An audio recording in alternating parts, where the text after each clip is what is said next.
Hello, dear friends. Good morning, good afternoon, good evening. We have come with another information. Today is another day. I pray that God will be with you and bless you going out and coming in. Dear friends, we are here for you.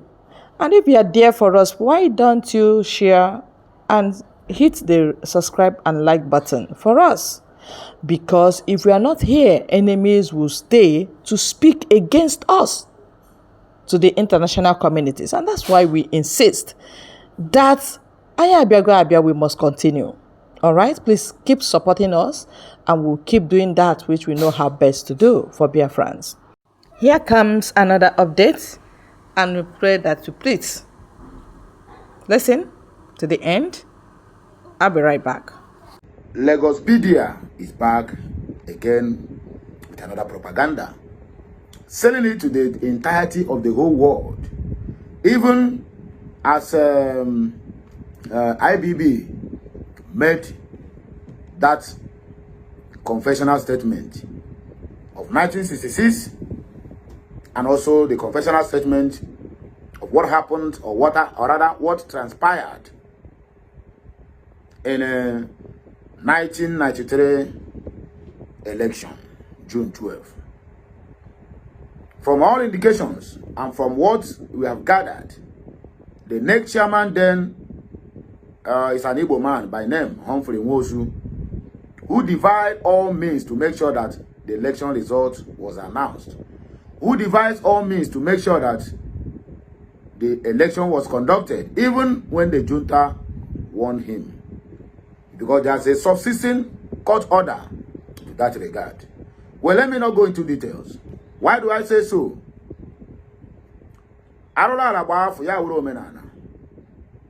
Now let me read what Lagospedia wrote. This is Lagospedia. If you remember this account, during the time of after the election of what presidential election, whatever they call it in Lagos State, this is the guy that puts the narrative that Ibb'S must leave Lagos. After the outcry, people shouted, oh, hey, Yoruba, hey, why must you do that? You want to divide us? The guy went into hiding. These Lagospedia accounts are being followed by Sanwo-Olu, Tunumbu, Remi Tunumbu, Sheyi Tunumbu. So, anybody telling you that Tunumbu have the interest of the Ibb'S at heart, that person is Mumu. This handle are being followed, not he followed them, but they followed him.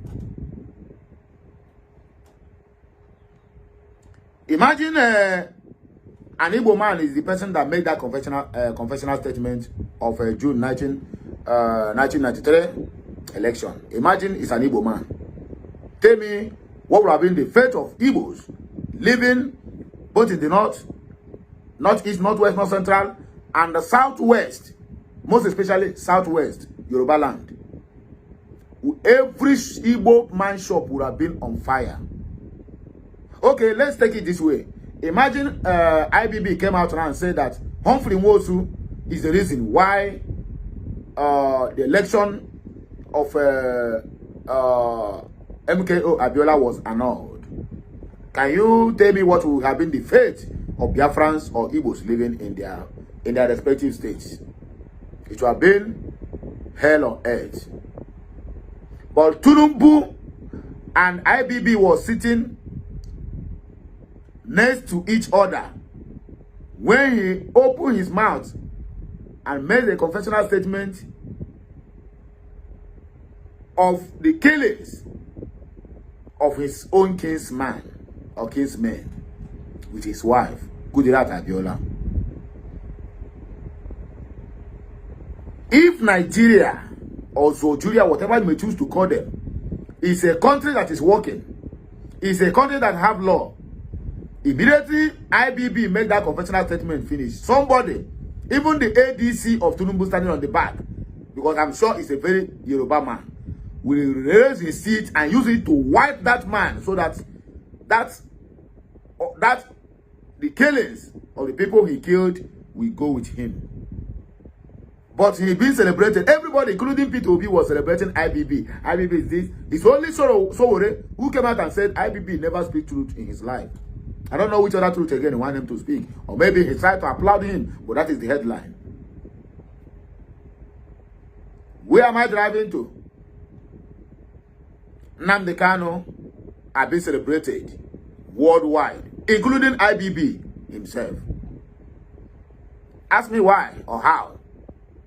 21st January 2025, Nnamdi Kanu made it clear that anybody who addressed IPOB as a terrorist organization again should be sued to court by Aloy Ejimako. 21st February, 1 month interval, the true confession came outside. Are you hearing me now?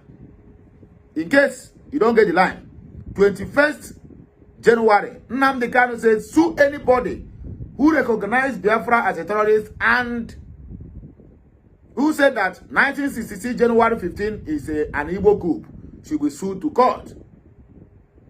Then 21st February, the true confession came out. Do you still want me to tell you that Nnamdi Kanu is a prophet? Do you still want me to remind you that if not what that man Nnamdi Kanu said,